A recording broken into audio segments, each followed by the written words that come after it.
Good morning students. आज हम लोग क्लास 9th की हिंदी में कृतिका से चैप्टर 2 मेरे संग की औरतें का अध्ययन करेंगे। तो आइए हम देखते हैं उसके अगले पार्ट का।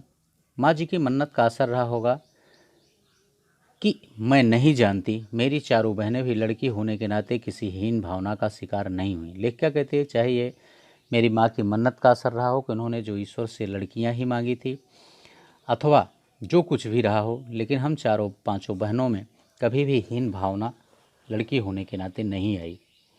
नानी, माँ और परदादी की परंपरा बरकरार रखते हुए लेख पर चलने से भी इनकार किए रहीं, और जिस तरह से हमारी नानी, दादी और परदादी अपने कुल खानदान की परंपरा का निर्वहन करती रहीं, मैंने यानी हम पांचों बहनों ने उस पर भी चलने से साफ मना कर दिया। अर्थात जो उचित था हमने उसी का अनुकरण किया। बाकी पूरी परंपरा होने के नाते मैंने सारी परंपराओं का निर्वहन करना उचित नहीं समझा। पहली लड़की जिसके लिए मन्नत मांगी गई थी वह मैं नहीं, मेरी बड़ी बहन मंजुल भगत थी। घर का नाम था रानी, बाहर का मंजुल। लेखिका अवतार हुआ मंजुल भगत।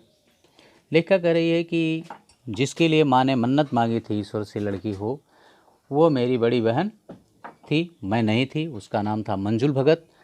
लोग घर में उसे रानी नाम से बुलाते थे और बाहर उसे लोग मंजुल नाम से जानते थे। लेकिन जब वो लेखन का कार्य प्रारंभ किया उसने, तो वो मंजुल भगत नाम से लेखनी करती थी।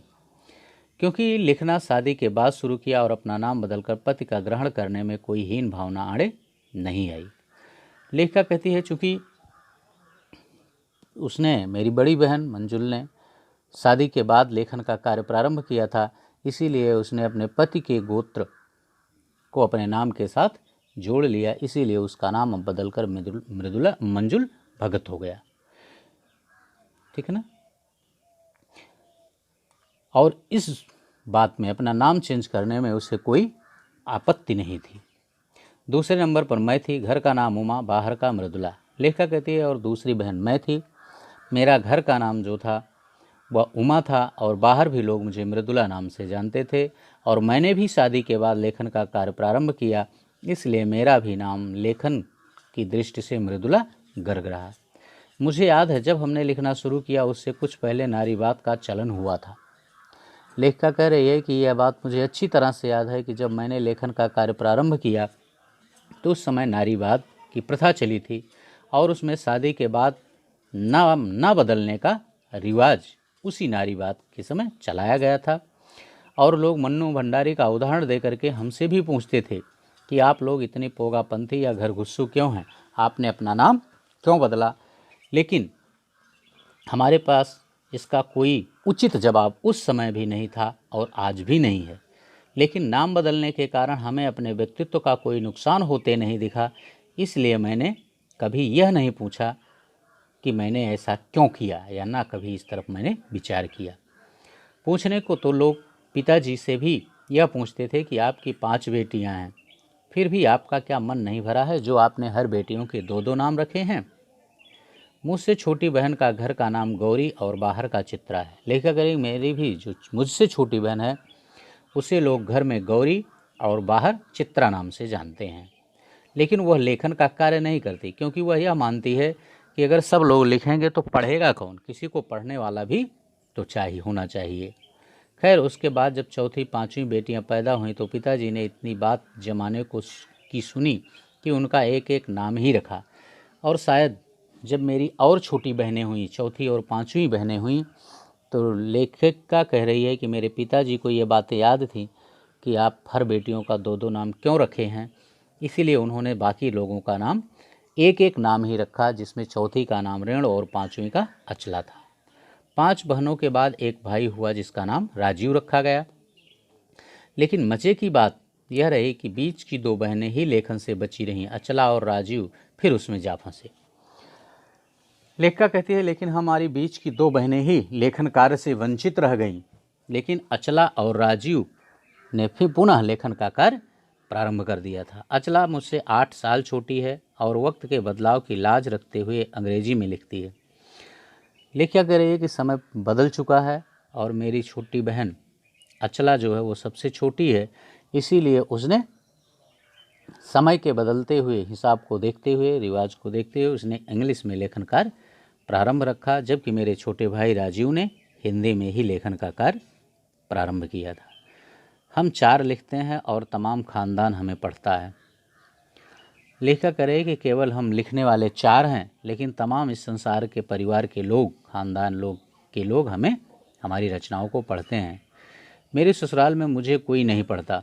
इस तथ्य को हजम करने में मुझे काफ़ी वक्त लगा, लेकिन मैं जो भी लेख या कहानी आदि लिखती हूँ, मेरे ससुराल वाले उसे नहीं पढ़ते। मेरी ससुराल वाले मेरे लेख या कहानी को क्यों नहीं पढ़ते, इस बात को समझने में मुझे काफ़ी समय लगा। फिर उसके फ़ायदे भी नज़र आने लगे। कम से कम घर के भीतर तो मुझे हिंदी आलोचना बुद्धि से 2-4 नहीं होना पड़ता। लेखक करे, लेकिन बाद में मुझे इसका लाभ भी दिखा, क्योंकि अगर मुझसे शायद कहीं गलती होती तो मेरे परिवार के लोग ही मेरी आलोचना करते। लेखिका कह रही कि शायद मैं उससे बची रही। खैर, मैं अपनी नहीं, उन आदेवियों की बात कहना चाहती हूँ जो परदादी की मन्नत के नतीजन धरती पर आईं। लेखिका कह रही कि मैं अपनी बात नहीं कर रही हूँ, लेकिन अपनी उन बहनों की बातें कर रही हूँ जो मेरी परदादी के मन्नत के बाद इस पृथ्वी पर आई थी और लेखन का कार्य प्रारंभ किया।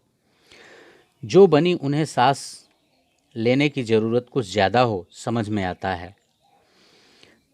लेखिका कह रही है कि जो बनी, यानी जो लेखन का कार्य करने लगे, उन्हें शायद सांस लेने की कुछ ज़रूरत अधिक महसूस हो रही हो, ऐसी बात समझ में आती है। जैसा मेरे पिताजी ने एक बार मंजुल से कहा था, कोई दम नहीं घुटता, सांस लेने की ज़रूरत ही ज़्यादा है। क्योंकि एक बार पिताजी ने शायद मंजुल भगत से, इसकी बड़ी बहन मंजुल भगत से कहा था, प्रश्न किया था कि कोई दम नहीं घुटता ना, सांस लेने की ज़रूरत शायद ज़्यादा महसूस होती हो। पर यहाँ तो हम शेर तो गैर, लेखिका बहनें सवा शेर। लेकिन लेखिका करे कि अगर यहाँ कोई हमारे सामने शेर है तो हमारी जो गैर लेखिका बहनें हैं, यानी जो लेखन का कार्य नहीं करती, वो सवा शेर हैं। चौथे नंबर वाली रेणु का आलम यह था कि गर्मी की दोपहरी में स्कूल से वापसी पर जब गाड़ी उसे और उससे छोटी बहन अचला को बस अड्डे से लेने जाती तो रेणु उसमें बैठने से इनकार कर देती। कह रही मेरे चौथी नंबर की जो बहन है रेणु और उससे छोटी बहन अचला, जब इन दोनों को स्कूल के गर्मी की दोपहरी में स्कूल की गाड़ी उन्हें लेने आती थी बस अड्डे से, तो रेणु तो उसमें बैठने से मना ही कर दिया करती थी, क्योंकि उसका कहना था कि यूँ थोड़ा सा रास्ता गाड़ी में बैठ कर तय करना सामंतशाही का प्रतीक था, क्योंकि वह यह नहीं चाहती थी कि वह इस छोटे से रास्ते को भी गाड़ी में बैठकर तय करे, या उसे अच्छा नहीं लगता था, क्योंकि वह मानती थी कि यह सामंतशाही का प्रतीक है, और जो शायद ऐसा था भी। पर साथ ही पिता के अतिरिक्त लाड़ भी, और रसोइयों को खाना खिलाकर जल्दी फारिग करने की लाचारी का भी, और शायद ये पिता के लाड़, अर्थात लाड़ का मतलब प्यार होता है, पिता के प्यार का भी यह शायद कारण रहा हो कि रेणु जो इतनी जिद्दी हो गई थी, और रसोइयों को खाना खिला करके वह फारिग करने के लिए भी लाचारी का भी कुछ, फारिग का मतलब होता है कि निवृत्त हो जाना, मुक्त हो जाना की भी वो थी, जल्दी थी कि शायद ऐसा कर दें तो हम भी मुक्त हो जाएंगे। माँ तो सब चीज़ों से उदासीन रहती थी, पर पिता काफ़ी कुढ़ते भुनते जब देखते कि अचला गाड़ी में बैठी चली आ रही है और रेणु पीछे पीछे पसीने में तरबतर खरामा। लेखक कहती है कि और अचला जो है वो स्कूल की गाड़ी में बैठ लेती और चली आती आराम से, लेकिन जब रेणु को देखते तो वह पसीने से तरबतर उस गर्मी में धीरे धीरे गाड़ी के पीछे पीछे आ रही होती थी, तो पिताजी और कुढ़ते और भुनते थे। बचपन में एक बार चुनौती दिए जाने पर उसने जनरल थिमैया को पत्र लिखकर उनका चित्र मंगवा लिया था, और बचपन में एक बार उन्हें चुनौती दी गई कि क्या तुम ऐसा कर सकती हो, तो उसने जनरल थिमैया को पत्र लिखा और उनका एक चित्र भी मंगवा लिया, जो एक मोटरसाइकिल सवार जवान आकर उसके हाथ में दे गया था, जो एक मोटरसाइकिल चालक ने लाके उसे दिया था। पड़ोस में उसका रुतबा काफ़ी बढ़ गया था, और इस कार्य से मेरी उस छोटी बहन अचला रेणु का जो रुतबा था वो पड़ोस में और भी बढ़ गया। गाड़ी में बैठने के साथ उसे इम्तिहान देने से भी परहेज था।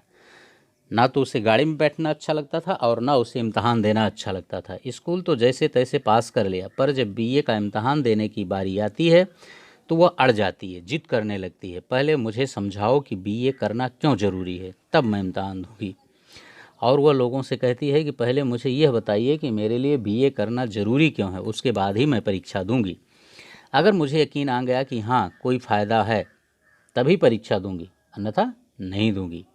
हमने तरह तरह के तर्क दिए। माँ ने कहा पिताजी से पूछ लो। हमने कई प्रकार के तर्क दे करके उसे समझाने का प्रयास किया, लेकिन वह नहीं मानी और अंत में माँ ने हार करके यह कहा कि तुम अपने पिताजी से ही इस बात को पूछ लो, वही उचित तर्क दे सकते हैं। बस बच्चों, इस पार्ट में इतना ही। यदि चैनल को आपने सब्सक्राइब नहीं किया है तो चैनल को सब्सक्राइब कर लें, वीडियो को अधिक से अधिक लाइक और शेयर करें, बेल आइकन दबा दें, जिससे नया वीडियो अपलोड किया जाए आपके सिलेबस से संबंधित तो उसका नोटिफिकेशन आपके पास पहुंचता रहे। बस ओके, थैंक यू। इसका अगला भाग अगले पार्ट में लेकर पुनः आपके समक्ष उपस्थित होंगे। धन्यवाद।